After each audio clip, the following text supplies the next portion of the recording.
Hey everybody, Dr. Irina is back. I am being asked again and again, should we outsource or should we doing in-house? We're talking both always CCM and or RPM. These are sisters or brothers or cousins or whomever you want to call it, programs. Hopefully should be done together, but nevertheless, to outsource or to not outsource. So first, let's talk about what are the yeses. Why would you outsource? When you outsource, you have very fast implementation. You're outsourcing to the team that has done it before. Hopefully, they already have thousands of patients on their platform, and they can just absorb the list of your patients and start calling them. It is less expensive, believe it or not. Even if you're paying $30 or $40 per patient per month, you're only paying for the work that is being done. So let's assume, for the sake of time, you have 100 patients and you outsource those patients to the nurse care manager. She's only able to provide you 80 patients for billing because 20 maybe they were in a hospital or they didn't pick up the phone or something happened. You only pay for 80. You're not paying for 100. If you hire a nurse to work for you on your staff, you're paying them per hour, so it doesn't matter how many patients they have been able to bill for. If you're outsourcing, you have no need to manage the team, just overseeing. So you are not having the HR involved, you're not paying fringe benefits, you're not dealing with anything. You're basically making sure that the clinical team that you outsource to are competent. And I'll tell you what you need to look for when you're hiring an outsourcing team. And when you outsource, 99% of the time, you don't need your own platform or any other tech because outsourcing team come with their preferred platform technology. And because it's fast implementation, it's also super easy to scale. So you can start with 100 patients and get to 1,000, hopefully within a few months. What are the cons? There are actually quite a lot. Because you have no need to manage the outsourcing team, you also have a lot less ability to manage them, meaning that if you need something, let's say it's a flu season and you want every patient to come in for flu vaccine, you can't necessarily demand that the outsourcing team is going to call and get people to come in. And if maybe, let's say they're not doing what you want them to do. So maybe I don't know, let's just say you want all of your hypertensive patients to be on a DASH diet, and the team is actually talking about Mediterranean diet. Because you're not managing, you don't have that much, stake into what they are doing or saying. You also have a lot less visibility of their work.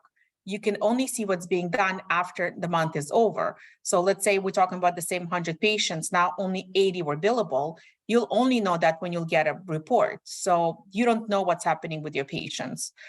Depending on the vendor, you'll have a lot less integrity, and I'll touch on that. And when you're outsourcing, providers are a lot less engaged, which means that it's much harder to get people to enroll and actually stay on the program. And of course, there's a lot less collaboration. So what do you need to evaluate when you're outsourcing? Some people will say number one is technology. I would say number one is the clinical team. And I'll tell you what you need to look for, but you need to really pay attention to what is the clinical team. Then you want to look at their technology. You want to see their billing practice. And last but not least, for sure, is their fees. Some are billing per patient per month. Some are billing monthly fee kind of for the platform. So you have to evaluate everything. And so what do you look for in a clinical team? You want to look at their licenses. Who are the clinical staff? You will be surprised. And for the same amount of money that you are paying, some companies provide nurses, LPNs and LVNs, and some provide medical assistants, and some provide, lay people that they train. So you really wanted to evaluate who are the people that you're willing to trust your patients with. You wanted to see if they have language line or they have bilingual staff. I don't know anybody nowadays that do not have patients that speak other languages. So you wanted to absolutely find that out. You wanted to know that they have open communication line. During the sale of that outsourcing team, everything will be promised to you, but you want to see it in writing and you want to see scheduled meetings. You absolutely want to make sure that they have escalation protocol. So let's say it's an RPM. What is the clinical team going to do when patients' blood pressure is 180 over 100, but they're not complaining of any hypertensive kind of crises symptoms, versus the blood pressure is 160 over 90, but they're having headache, they're having chest pain, but they don't want to, they don't want to go to 911 or to the ER. So you wanted to go over their escalation protocol, so you're very clear on what it is they're going to do and how they're going to contact you. Very important to ask them about their attrition rate. I have seen companies where turnover rate is about 80%, which means that your patients are not going to have the same care manager or a nurse or care coordinator, or however you want to call your clinical staff, for more than 1 or 2 calls. And that's not good for patients, and that's why patients are dropping off. So you want a company with a good culture, company where care managers are staying and where they have assigned patients. You would be surprised. Again, I met some large clinical teams where the nurses kind of work on the pool of patients. They come in and they have like a large, kind of spreadsheet, and they start calling patients, but those are not necessarily patients that are attributed to them. So in my mind, it's like, how can you help somebody if you're only calling once a month and you don't even know the patient? And then patients feel it too, and they don't want it. So you wanted to look at their attrition rate. You also wanted to make sure that the clinical staff has dedication to the patients. And the last but not least, you would be laughing, but I wasn't even thinking of putting that on until I met a clinical team where the manager was veterinarian technician.